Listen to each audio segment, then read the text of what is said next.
ಲಾಲ್ ಶಾಸ್ತ್ರಿ ಮಾರ್ಕೆಟಿಗೆ ಬೆಂಕಿ ಹಚ್ಚಲಾಗಿದೆ. ರಾಜಕೀಯ ಕುತಂತ್ರಗಾರಿಕೆಗೆ ಅದು ಬಹಳಷ್ಟು ಸರ್ಕಾರಿಯಾಗಿದೆ. ಸ್ಪಷ್ಟವಾಗಿ ಕಾಂಗ್ರೆಸ್ ವಿರೋಧಿಯಾಗಿದ್ದರು. ಅದರಲ್ಲಿ ರಹಸ್ಯ ಏನಾದರೂ ಇರುತ್ತಾ? ಯಾಕೆ ಅವರಿಗೆ ಆನ್ಸರ್ ಮಾಡಲಿಲ್ಲ? ಸರಿಯಾಗಿ ಉತ್ತರ ಕೊಟ್ಟವರು ಯಾರು ಕೊನೆಗೆ? ಆ ಜನರಿಗೆ ಗೊತ್ತಿರಲಾರ್ದಂಥ ಹಲವಾರು ಸಂಗತಿಗಳು ಈ ಪುಸ್ತಕದಲ್ಲಿ ಸಿಗ್ತವೆ.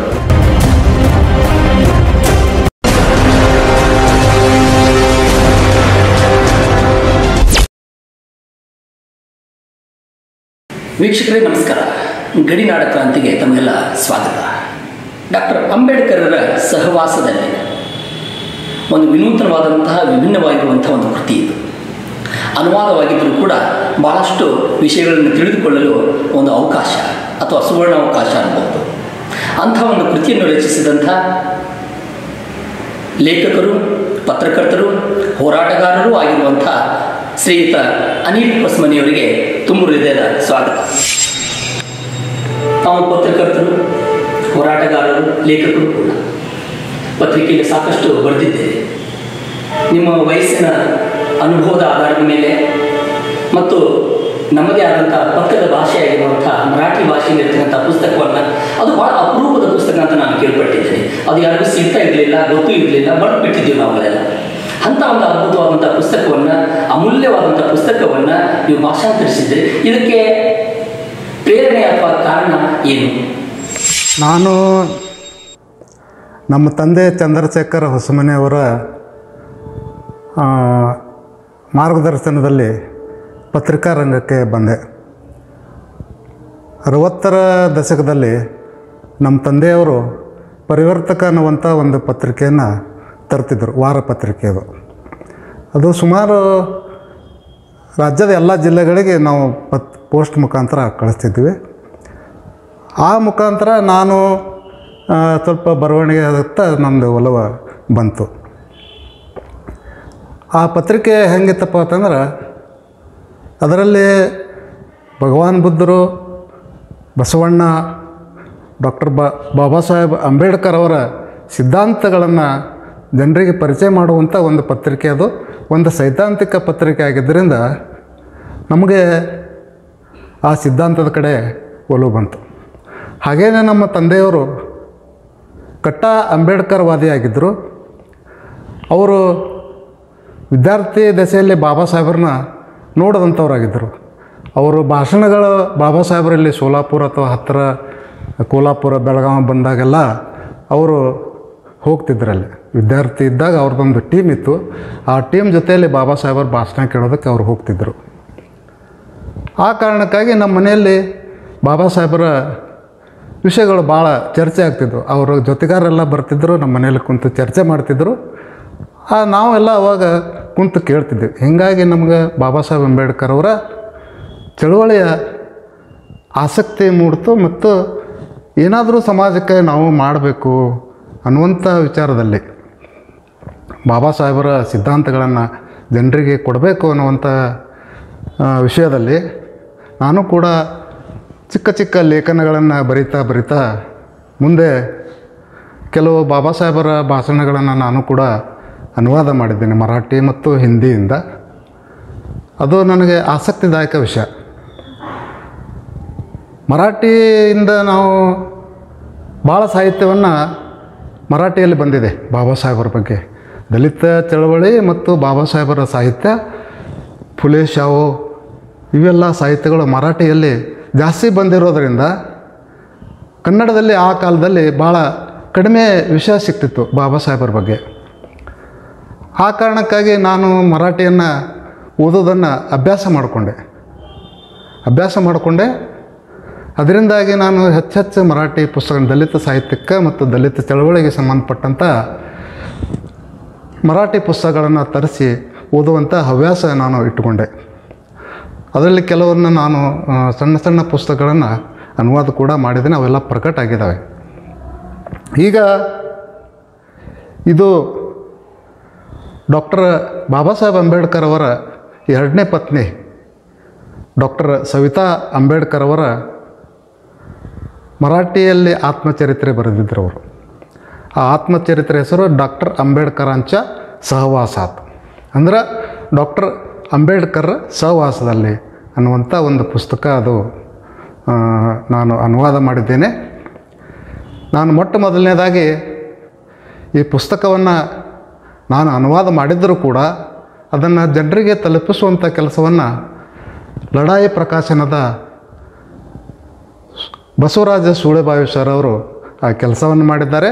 ತಮ್ಮ ಪ್ರಕಾಶನದ ಮೂಲಕ ಈ ಪುಸ್ತಕವನ್ನು ಅವರು ಪ್ರಕಟ ಮಾಡಿದ್ದಾರೆ. ಅದು ನಾಡಿನ ಜನತೆಗೆ ನನಗೆ ತಿಳಿದ ಪ್ರಕಾರ ಡಾಕ್ಟರ್ ಸವಿತಾ ಅಂಬೇಡ್ಕರ್ ಅವರ ಕುರಿತಾದ ಯಾವುದೇ ಸಾಹಿತ್ಯ ಕನ್ನಡದಲ್ಲಿ ಬಂದಿಲ್ಲ. ಆ ಸಾಹಿತ್ಯ ಅವರ ಪರವಾದಂಥ ಅಥವಾ ಅವರ ಬಗ್ಗೆ ಇರುವಂಥ ಕುತೂಹಲಗಳ ನಾವು ಈ ಪುಸ್ತಕದ ಮುಖಾಂತರ ನೋಡ್ಬೋದು.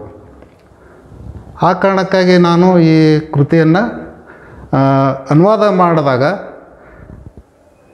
ಲಢಾಯಿ ಪ್ರಕಾಶನದ ಬಸವರಾಜ ಸೂಳೆಬಾವಿ ಸರ್ ಅವರಿಗೆ ನಾನು ಈಗೊಂದು ಕೃತಿ ಅನುವಾದ ಮಾಡಿದ್ದೇನೆ, ತಾವು ಅದನ್ನು ಪ್ರಕಟ ಮಾಡಿದರೆ ಚೆನ್ನಾಗಿರ್ತದೆ ಅನ್ನುವಂಥ ಮಾತನ್ನು ಹೇಳಿದಾಗ ಅವರು ತಕ್ಷಣಕ್ಕೆ ಒಪ್ಪಿಕೊಂಡು ಈ ಕೃತಿಯನ್ನು ಪ್ರಕಟ ಮಾಡಿದ್ದಾರೆ. ಅದು ಜನರಿಗೆ ಭಾಳ ಕುತೂಹಲಕಾರಿ ವಿಷಯಗಳನ್ನು ತಿಳಿಸಿಕೊಡುವಂತೆ ಅಂತ ನಾನು ನಂಬಿದ್ದೇನೆ. ಲಢಾಯಿ ಪ್ರಕಾಶನದ ಬಗ್ಗೆ ಹೇಳಬೇಕಾದ್ರೆ ಬಹುಶಃ ಪಿ ಲಂಕೇಶ್ ಅವರ ನಂತರ ಕನ್ನಡ ಸಾಹಿತ್ಯದಲ್ಲಿ ಪ್ರಖರ ಲೇಖಕರನ್ನು ತಯಾರು ಮಾಡಿದಂಥ ಒಂದು ಪ್ರಕಾಶನ ಸಂಸ್ಥೆ ಅದು. ಈಗಾಗಲೇ ಅವರು 267 ಪುಸ್ತಕಗಳನ್ನು, ವೈಚಾರಿಕ ನೆಲೆಗಟ್ಟಿನ ಪುಸ್ತಕಗಳನ್ನು ಪ್ರಕಟ ಮಾಡಿದ್ದಾರೆ. ಇದು ನಮ್ಮದು 268ನೇ ಪುಸ್ತಕ. ಬುದ್ಧ, ಬಸವ, ಅಂಬೇಡ್ಕರ್, ಪೆರಿಯಾರ್, ಶಾಹು ಮಹಾರಾಜ್ ಮತ್ತಿತರ ಸಾಕಷ್ಟು ಬಹುಜನ ಸಂತರು, ಮಹಾಪುರುಷರ ಪುಸ್ತಕಗಳನ್ನು ಲಢಾಯಿ ಪ್ರಕಾಶನ ಪ್ರಕಟ ಮಾಡಿದೆ. ಹಾಗೆಯೇ ಯುವ ಲೇಖಕರನ್ನು ಬರೆಯೋದ ಕಡೆ ಒಲವು ಮೂಡಿಸುವಂಥ ಕೆಲಸವನ್ನು ಕೂಡ ಲಢಾಯಿ ಪ್ರಕಾಶನ ಮಾಡ್ತಾಯಿದೆ. ಹೀಗಾಗಿ ನಾನು ಅವರಿಗೆ ಸಮಸ್ತ ಕನ್ನಡ ಮನಸ್ಸುಗಳ ವತಿಯಿಂದ ಅವರಿಗೆ ನಾನು ನಮನಗಳನ್ನು ಸಲ್ಲಿಸ್ತೇನೆ. ಅನಿಲ್ ಉಸ್ಮಾನಿ ಅವರೇ, ಡಾಕ್ಟರ್ ಅಂಬೇಡ್ಕರ್ ಸಹವಾಸದಲ್ಲಿ ಅನ್ನುವಂಥ ಈ ಪುಸ್ತಕ ಮರಾಠಿಯಲ್ಲಿತ್ತು. ಅದು ಮರಾಠಿಗರಿಗೆ ಎಷ್ಟು ಜನರಿಗೆ ಸಿಕ್ಕಿತ್ತು ಇಲ್ಲೋ ಗೊತ್ತಿಲ್ಲ, ಯಾಕಂದರೆ ಆಗಿನ ಕಾಲದಲ್ಲಿ ಅವರೊಂದು ಕಾಂಟ್ರವರ್ಸಿ ಆಯಿತು ಅಂತ ಕೇಳಿದ್ದೀವಿ. ಅಂಥದ್ರಲ್ಲಿ ಈ ಪುಸ್ತಕ ನಿಮಗೆ ಅದರ ಹುಡುಕಾಟ ಅಥವಾ ಆ ಪುಸ್ತಕದ ಸಹವಾಸ ನೀವು ಹೇಗೆ ಮಾಡಿದ್ರಿ ಅಂತ? ನನಗೆ ಸವಿತಾ ಅಂಬೇಡ್ಕರ್ ಅವರ ಬಗ್ಗೆ ಏನಾದರೂ ತಿಳ್ಕೊಬೇಕನ್ನುವಂಥ ಒಂದು ಸಾಕಷ್ಟು ಕುತೂಹಲ ಇತ್ತು ನಮ್ಮಲ್ಲಿ. ಜಾಸ್ತಿ ಜನ ಎಲ್ಲ ಸವಿತಾ ಅಂಬೇಡ್ಕರ್ ಒಂದು ಮುಖವನ್ನು ಮಾತ್ರ ಪ್ರಚಾರ ಮಾಡ್ತಾ ಬಂದಿದ್ದಾರೆ. ಯಾಕಂತಂದರೆ ಡಾಕ್ಟರ್ ಅಂಬೇಡ್ಕರ್ ಅವರ ಕೊಲೆ ಆಪಾದನೆ ಅವರ ಮೇಲೆ ಬಂದಿತ್ತು. ಒಬ್ಬ ಬ್ರಾಹ್ಮಣ ಹೆಣ್ಮಗಳು ಡಾಕ್ಟರ್ ಅಂಬೇಡ್ಕರನ್ನು ಕೊಂದಳು ಅನ್ನುವಂಥ ವಿಷಯವನ್ನು ಭಾಳ ಅಚ್ಚುಕಟ್ಟಾಗಿ ಅದನ್ನು ಪ್ರಚಾರ ಮಾಡಲಾಯಿತು. ಆ ಸಂದರ್ಭದಲ್ಲಿ ನನಗೆ ಸವಿತಾ ಅಂಬೇಡ್ಕರ್ ಅವರು ಇದನ್ನೆಲ್ಲ ಒಪ್ಕೊಂಡು ಯಾಕೆ ಸುಮ್ಮನೆ ಕುಂತಿದ್ದಾರೆ, ಅವರು ಏನಾದರೂ ಅದಕ್ಕೆ ಸಮರ್ಥನೆ ಮಾಡ್ಕೋಬೋದಾಗಿತ್ತಲ್ಲ ಅನ್ನುವಂಥ ವಿಚಾರಗಳು ನನ್ನ ಬಳಿ ಹಲವಾರು ಸರ್ತೆ ಬಂದು. ಒಂದು ಸರಿ ಇಲ್ಲಿ 1983ರ ಸುಮಾರಿಗೆ ಬಿಜಾಪುರದಲ್ಲಿ ಒಂದು ಕೋಮುಗಲಭೆ ಆಗಿ ಲಾಲ್ ಬಹದ್ದೂರ್ ಶಾಸ್ತ್ರಿ ಮಾರ್ಕೆಟಿಗೆ ಬೆಂಕಿ ಹಚ್ಚಲಾಗಿತ್ತು. ಆ ಸಂದರ್ಭದಲ್ಲಿ ಡಾಕ್ಟರ್ ಸವಿತಾ ಅಂಬೇಡ್ಕರ್ ಅವರು ಮತ್ತು ಅವರ ಜೊತೆಯಲ್ಲಿ ಈಗಿನ ಕೇಂದ್ರ ಸಚಿವರಾಗಿರ್ತಕ್ಕಂಥ ರಾಮದಾಸ್ ಅಠವಲೆ ಅವರು ಬಂದಿದ್ದರು. ಆವಾಗ ರಾಮದಾಸ್ ಅಠವಲೆ ಅವರು ದಲಿತ ಪ್ಯಾಂಥರ್ನ ಭಾಳ ಪ್ರಮುಖ ಸಂಘಟನಾಕಾರರಾಗಿದ್ದರು ಮಹಾರಾಷ್ಟ್ರದಲ್ಲಿ. ಆ ಸಂದರ್ಭದಲ್ಲಿ ಇಲ್ಲಿ ಬಂದ ಬಸವೇಶ್ವರ ಸರ್ಕಲ್ನಲ್ಲಿ ಒಂದು ಬಹಿರಂಗ ಸಭೆ ಆಗಿತ್ತು. ಆ ಸಭೆಯಲ್ಲಿ ಸವಿತಾ ಅಂಬೇಡ್ಕರ್ ಅವರು ಭಾಳ ಪ್ರಭಾವಿತವಾಗಿ ಭಾಷಣ ಮಾಡಿದರು, ನಾವೆಲ್ಲ ಯುವಕರವಾಗ. ಆ ಭಾಷಣ ನಮಗೆ ಭಾಳ ಪ್ರೇರಣೆ ನೀಡಿತು. ಆ ಸಮಯದಲ್ಲಿ ನಮ್ಮ ಒಬ್ಬ ಹಿರಿಯ ಅಂಬೇಡ್ಕರ್ವಾದಿ ನಾಯಕರಾಗಿರ್ತಕ್ಕಂಥ ತುಕಾರಾಮ್ ಚಂಚಲ್ಕರ್ ಅವರು ಆ ಸಭೆಯನ್ನು ಏರ್ಪಾಟು ಮಾಡಿದರು. ನಾನು ಆ ಸಭೆಯಲ್ಲಿ ಭಾಗವಹಿಸಿದ್ದೆ ಮತ್ತು ಅವರನ್ನು ಇಲ್ಲಿ ಮಯೂರ್ ಆದಿಲ್ಸಾಯಿ ಹೋಟೆಲ್ನಲ್ಲಿ ಅವ್ರನ್ನ ಇಳಿಸಲಾಗಿತ್ತು. ನಾನು ಅವ್ರನ್ನ ಭೇಟಿಯಾಗಿ, ನಾನು ಅವಾಗ ಒಂದು ವಾರಪತ್ರಿಕೆ ನಾನು ಕೆಲಸ ಮಾಡ್ತಿದ್ದೆ ನಮ್ಮ ತಂದೆಯವರ ಪತ್ರಿಕೆಯಲ್ಲಿ. ನಾನು ಹೋಗಿ ಸವಿತಾ ಅಂಬೇಡ್ಕರ್ ಅವರ ಪಾದ ಮುಟ್ಟಿ ನಮಸ್ಕಾರ ಮಾಡುವಂಥ ಭಾಗ್ಯ ನನಗೆ ಸಿಕ್ಕಿತು. ಯಾಕಂತಂದ್ರೆ ನಾವು ಬಾಬಾ ಸಾಹೇಬ್ ಅಂಬೇಡ್ಕರ್ ಅವ್ರನ್ನ ನೋಡಿಲ್ಲ. ಅವರ ಜೀವನ ಸಂಜೀವನಿಯಾಗಿ ಬಂದಂಥ ಡಾಕ್ಟರ್ ಸವಿತಾ ಅಂಬೇಡ್ಕರ್ ಅವರ ಪಾದ ಮುಟ್ಟಿ ನಮಸ್ಕಾರ ಮಾಡುವಂಥ ಭಾಗ್ಯ ನನಗೆ ಬಂದಿತ್ತು. ಈಗ ಅವ್ರದ್ದೇ ಪುಸ್ತಕವನ್ನು, ಅವ್ರದ್ದೇ ಆತ್ಮಚರಿತ್ರೆಯನ್ನು ಅನುವಾದ ಮಾಡಿ ಕನ್ನಡ ಸಾಹಿತ್ಯಕ್ಕೆ ಅರ್ಪಣೆ ಮಾಡುವಂಥ ಅವಕಾಶ ಕೂಡ ನನಗೆ ಒಲಿದು ಬಂದಿದೆ. ಪುಸ್ತಕದ ಬಗ್ಗೆ ಹೇಳಬೇಕಂತಂದ್ರೆ ಆ ಆಸಕ್ತಿ ನನಗಿತ್ತು. ಅದಕ್ಕಾಗಿ ನಾನು ಭಾಳ ಕಡೆ ಅವ್ರ ಬಗ್ಗೆ ಇರುವಂಥ ಪುಸ್ತಕಗಳು ಯಾವುದು ಸಿಗ್ತಾವೇನೋ ಅಂತ ಹುಡುಕಾಡ್ತಾಯಿದ್ದೆ. ಹುಡುಕಾಡ್ತಾ ಅಂಥ ಯಾವ ಸೋರ್ಸ್ಗಳು ನನಗೆ ಸಿಗಲಿಲ್ಲ. ಒಂದೇ ಗೂಗಲ್ನಲ್ಲಿ ಒಮ್ಮೆ ಸರ್ಚ್ ಮಾಡ್ತಾ ಇರುವಾಗ ಅಲ್ಲಿ ವಿಜಯ ಸುರವಾಡೆ ಅಂತ ಒಬ್ಬರು ಇದ್ದಾರೆ. ಅವರ ಸಹವರ್ತಿಗಳು, ಸವಿತಾ ಅಂಬೇಡ್ಕರ್ ಅವ್ರ ಸಹವರ್ತಿಗಳು. ಅವರು ವಿಶೇಷ ಏನಂತಂದ್ರೆ, ನಾವೇನು ಇವತ್ತು ಇಂಟರ್ನೆಟ್ಟಲ್ಲಿ ಬಾಬಾ ಸಾಹೇಬ್ ಅಂಬೇಡ್ಕರ್ ಒರಿಜಿನಲ್ ಫೋಟೋಗ್ರಾಫ್ಸನ್ನು ನಾವು ನೋಡ್ತೀವಿ. ಇವತ್ತು ಸಾಕಷ್ಟು ಕಡೆ ಅಂತರ್ಜಾಲದಲ್ಲಿ ಬಾಬಾ ಸಾಹೇಬ್ ಅಂಬೇಡ್ಕರ್ ಒರಿಜಿನಲ್ ಫೋಟೋಗಳು ಸಿಗ್ತಾವೆ ನೋಡೋಕೆ. ಅದನ್ನೆಲ್ಲ ಹುಡುಕಿ ಹೆಕ್ಕಿ ತೆಗೆದವರು ವಿಜಯ ಸುರವಾಡೆಯವರು. ವಿಜಯ ಸುರವಾಡೆಯವರು ಬಾಬಾ ಸಾಹೇಬರ ಫೋಟೋಗಳನ್ನು ಸ್ಟುಡಿಯೋ ಅಡ್ಡಾಡಿ ಯಾರು ಬಾಬಾ ಸಾಹೇಬರ ಫೋಟೋ ತೆಗ್ದಾರ ಅವರನ್ನೆಲ್ಲ ಭೇಟಿಯಾಗಿ ನನಗೆ ಫೋಟೋಸ್ ಇದ್ದರೆ ಕೊಡ್ರಿ ಅಂತ ಹೇಳಿ, ಆ ನೆಗೆಟಿವ್, ಆವಾಗೆಲ್ಲ ಈಗೆಲ್ಲ ಡಿಜಿಟಲ್ ಫೋಟೋಸ್, ಆವಾಗೆಲ್ಲ ನೆಗೆಟಿವ್ ಮಾಡಿ ಅದನ್ನು ಪಾಸಿಟಿವ್ ಆಗಿ ಪ್ರಿಂಟ್ ಮಾಡ್ತಿದ್ರು, ಬ್ಲ್ಯಾಕ್ ಆ್ಯಂಡ್ ವೈಟ್ ಫೋಟೋಸ್. ಅವಾಗ ಅವರು ಸ್ಟುಡಿಯೋದವರು ಅಲ್ಲಿ ನೆಗೆಟಿವ್ ಇದಾವೆ ನೋಡಿ ನೀವು ಹುಡುಕಾಡ್ರಿ, ಅಲ್ಲಿ ಸಿಕ್ಕರೆ ತಗೋರಿ ಅಂತೇಳಿ ಅವ್ರು ಡಿಗ್ಗಿ ನೆಗೆಟಿವ್ನಲ್ಲಿ ಬಾಬಾ ಸಾಹೇಬ್ ಅಂಬೇಡ್ಕರ್ ಫೋಟೋಗಳನ್ನು ಹುಡುಕಾಡಿ ಭಾರತದಲ್ಲೇ ಪ್ರಪ್ರಥಮ ಬಾರಿಗೆ ಅವರು ಬಾಬಾ ಸಾಹೇಬರ ಫೋಟೋ ಆಲ್ಬಮನ್ನು ಹೊರಗೆ ತಂದಂಥವ್ರು ವಿಜಯ ಸುರವಾಡೆಯವರು. ಅವರು ಡಾಕ್ಟರ್ ಸವಿತಾ ಅಂಬೇಡ್ಕರ್ ಅವರ ಸಹವರ್ತಿಯಾಗಿದ್ದರು. ನನಗೆ ಅವರು ಯಾವುದೋ ಒಂದು ವೆಬ್ಸೈಟ್ನಲ್ಲಿ ಅವ್ರದ್ದು ಸಂದರ್ಶನ ಸಿಕ್ತು. ನನಗೆ ಸಿಕ್ಕಾಗ ಇನ್ಸಿಡೆಂಟ್ಲಿ ನಾ ಆ ಸಂದರ್ಶನ ಓದಿದೆ, ಇಂಗ್ಲೀಷ್ನಲ್ಲಿತ್ತು. ಅದನ್ನು ಓದ್ತಾ ಕೊನೆಯಲ್ಲಿ ಅವರು ಅದರಲ್ಲಿ ವಿಜಯ್ ಸುರವಾಡೆ ಸರ್ ಅವ್ರದ್ದು ನಂಬರ್ ಇತ್ತು ಅದರಲ್ಲಿ. ನಾನು ತಕ್ಷಣ ಅವರಿಗೆ ವಿಜಯ್ ಸುರವಾಡೆ ಸರ್ಗೆ ಫೋನ್ ಮಾಡಿ, ಸರ್ ನಾನು ಈಗ ಪತ್ರಕರ್ತ ಕೆಲಸ ಮಾಡ್ತಾಯಿದ್ದೀನಿ, ತಾವು ನನಗೆ ಡಾಕ್ಟರ್ ಸವಿತಾ ಅಂಬೇಡ್ಕರ್ ಅವ್ರ ಬಗ್ಗೆ ಭಾಳ ಕುತೂಹಲ ಇದೆ ನನಗೆ. ಅವರು ಹೇಳಿದರು, ಇಲ್ಲ ಅಂಥದ್ದೊಂದು ಪುಸ್ತಕ ಬಂದಿದೆ, ಆತ್ಮಚರಿತ್ರೆ ಆಟೋಬಯೋಗ್ರಫಿ ಬಂದಿದೆ ಸವಿತಾ ಅಂಬೇಡ್ಕರ್ ಅವ್ರದ್ದು, ಅದನ್ನು ತಾವು ನೋಡ್ಬೋದು ಅಂತ ಹೇಳಿದರು. ಬಟ್ ಆ ಪುಸ್ತಕಕ್ಕಾಗಿ ನಾನು ಹುಡುಕಾಡ್ದೆ ಸಿಗಲಿಲ್ಲ. ಒಂದು ವಿನಿಮಯ ಪ್ರಕಾಶನ ಅನ್ನುವಂಥದ್ದು ಮರಾಠಿಯಲ್ಲಿ ಪ್ರಿಂಟ್ ಆಗಿತ್ತು. ಅದು ಸುಮಾರು 1990ರಲ್ಲಿ ಈ ಪುಸ್ತಕ ಪ್ರಕಟ ಆಗಿದೆ. ಆವಾಗ ನಾನು ಕಾಂಟ್ಯಾಕ್ಟ್ ಮಾಡಿದರೆ ಅಲ್ಲಿ ಬುಕ್ಸ್ ಅವೈಲೇಬಲ್ ಇರಲಿಲ್ಲ. ಮತ್ತು ನಾನು ಸುರವಾಡೆ ಸರ್ ಅವ್ರಿಗೆ ಫೋನ್ ಮಾಡಿ, ಸರ್ ಅಲ್ಲಿ ಅವೈಲೇಬಲ್ ಇಲ್ಲ, ಅದಕ್ಕೆ ತಾವು ನನಗೊಂದು ಪ್ರತಿ ಒದಗಿಸ್ಬೇಕು ಅಂತ ಹೇಳಿದರು. ಅವಾಗ ಅವರು ಒಬ್ಬರು ರಾಜರತ್ನ ಥೋರಾತ್ ಅನ್ನುವಂಥವ್ರದ್ದು ಒಂದು ನಂಬರ್ ಕೊಟ್ಟರು ನನಗೆ, ನೀವು ಅವ್ರನ್ನ ಕಾಂಟ್ಯಾಕ್ಟ್ ಮಾಡಿದ್ರೆ ಆ ಬುಕ್ ಸಿಗ್ತದೆ ನಿಮಗಂತೇಳಿ. ನಾ ಅವ್ರಿಗೆ ಕಾಂಟ್ಯಾಕ್ಟ್ ಮಾಡಿದೆ. ಅವರು ವಾಟ್ಸಪ್ನಲ್ಲಿ ನನಗೆ ಒಂದು ಸಂದೇಶ ಹಾಕಿ, ನೀವು 400 ರೂಪಾಯಿ ಕಳಿಸಿರಿ, ನಾನೊಂದು ಪುಸ್ತಕ ಕಳಿಸ್ತೀನಿ ಅಂತ ಹೇಳಿದರು.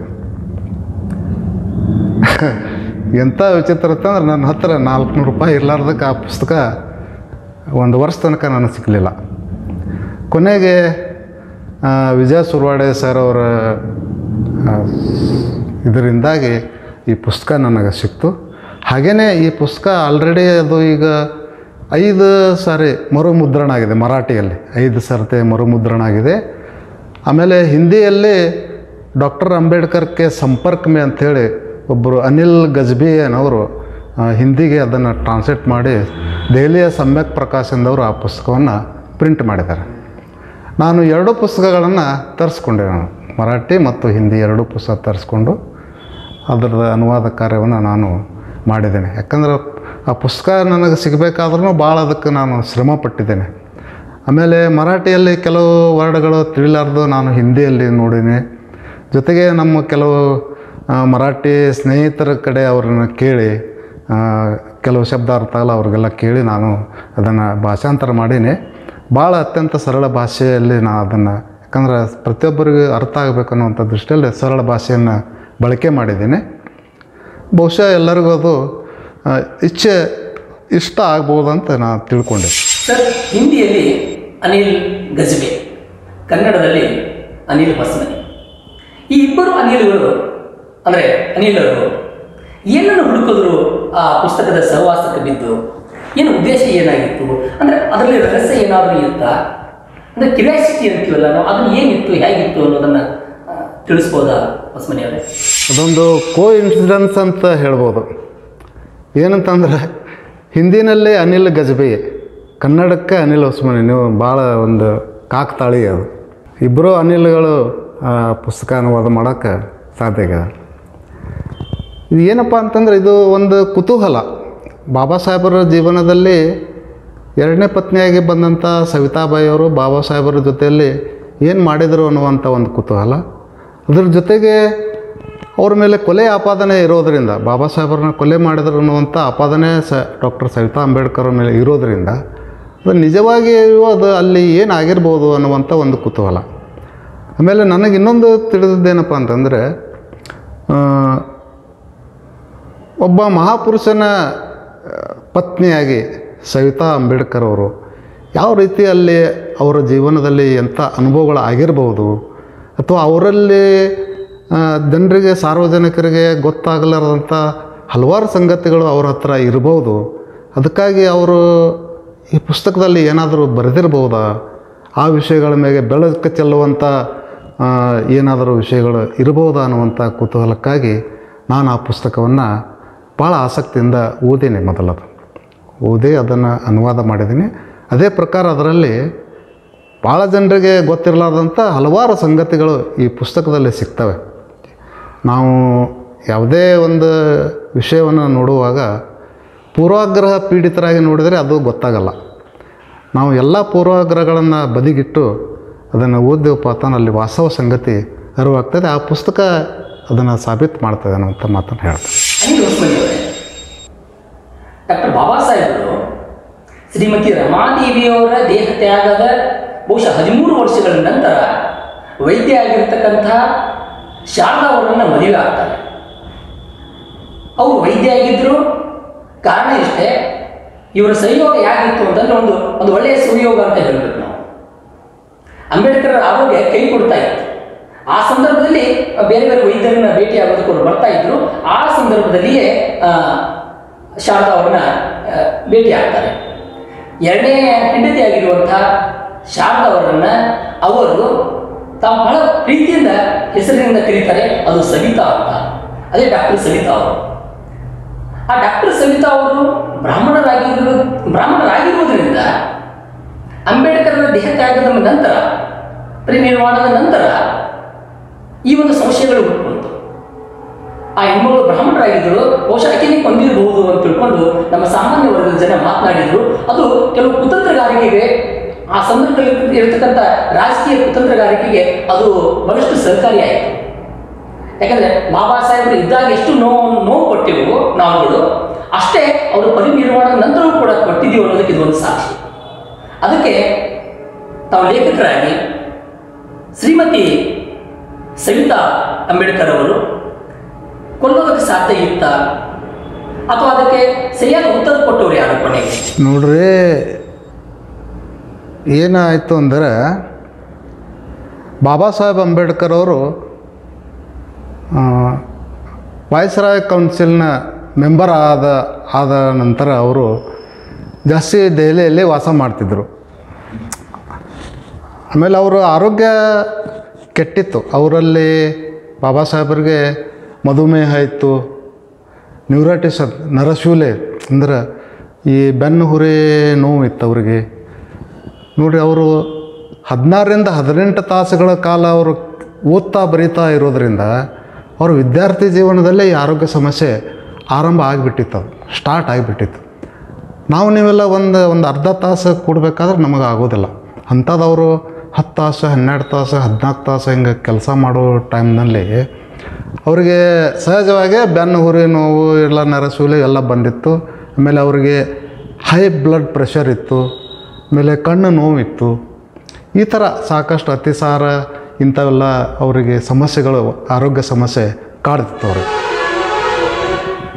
ಒಂದು ಹೇಳಿಬಿಡ್ತೀನಿ ನಾನು, ಡಾಕ್ಟರ್ ಅಂಬೇಡ್ಕರ್ ಅವರು ಸವಿತಾ ಅಂಬೇಡ್ಕರ್ ಅವರು ಭೇಟಿಯಾದದ್ದೇ ಒಂದು ಸ್ವಾರಸ್ಯಕರ ಘಟನೆ ಅದು. ಮುಂಬೈನ ವಿಲೆ ಪಾರ್ನೆಲ್ನಲ್ಲಿ ವಿಲೇಪಾರ್ಲೆ ಅನ್ನುವಂಥ ಪ್ರದೇಶದಲ್ಲಿ ನಮ್ಮ ಮೈಸೂರು ಮೂಲದ, ಕರ್ನಾಟಕದ ಮೈಸೂರು ಮೂಲದ ಒಬ್ಬರು ಡಾಕ್ಟರ್ ರಾವ್ ಅಂತ ಇದ್ದರು. ಅವರು ಭಾಳ ವಿದೇಶದಲ್ಲಿ ಕಲಿತಂಥ ಒಬ್ಬರು ಎಕನಾಮಿಸ್ಟ್ ಆಗಿದ್ದರು. ಅವರ ಮಕ್ಕಳು ಸವಿತಾ ಅಂಬೇಡ್ಕರ್ ಗೆಳತಿಯರಾಗಿದ್ದರು. ಹೀಗಾಗಿ ಸವಿತಾ ಅಂಬೇಡ್ಕರ್ ಅವರು ಆಗಾಗ ಡಾಕ್ಟರ್ ರಾವ್ ಅವರ ಮನೆಗೆ ಹೋಗ್ತಿದ್ದರು.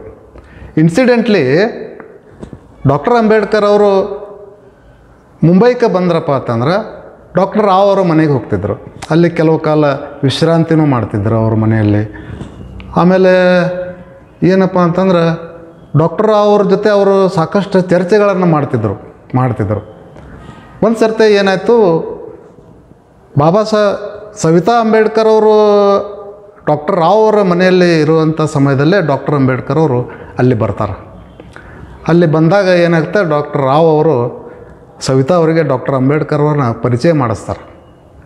ಇವರೊಬ್ಬ ಮಹಾನ್ ಮೇಧಾವಿ, ಇಂತಿಂಥ ಡಿಗ್ರಿಗಳನ್ನು ಪಡೆದಿದ್ದಾರೆ, ವಿದೇಶದಲ್ಲಿ ಓದಿದ್ದಾರೆ, ಈಗ ದಿಲ್ಲಿಯಲ್ಲಿ ಇರ್ತಾರೆ, ವೈಸ್ರಾಯ್ ಕೌನ್ಸಿಲ್ ಮೆಂಬರ್ ಆಗಿದ್ದಾರೆ. ಈ ಥರ ಎಲ್ಲ ಅವರಿಗೆ ಪರಿಚಯಿಸಿದಾಗ ಸವಿತಾ ಅಂಬೇಡ್ಕರ್ ಸಹಜವಾಗಿ ಅವರ ವ್ಯಕ್ತಿತ್ವಕ್ಕೆ ಪ್ರಭಾವಕ್ಕೆ ಒಳಗಾಗ್ತಾರೆ.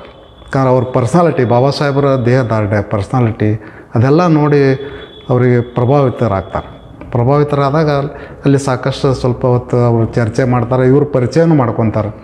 ಅವಾಗ MBBS ಆಗಿರ್ತೈತೆ ಅವ್ರದ್ದು. ಡಾಕ್ಟರ್ ಆಗಿದ್ದು ಆ ಟೈಮ್ನಲ್ಲಿ ಅದೊಂದು ದುರ್ಲಭ ಪ್ರಸಂಗನೇ, ಯಾರೇ ಆಗಲಿ ಒಬ್ಬ ವೈದ್ಯಯಾಗಿ ಬಂದಿದ್ದು ದುರ್ಲಭ ಪ್ರಸಂಗನೇ. ಈ ಥರ ಅವ್ರದ್ದು ಪರಿಚಯ ಆಗ್ತದೆ.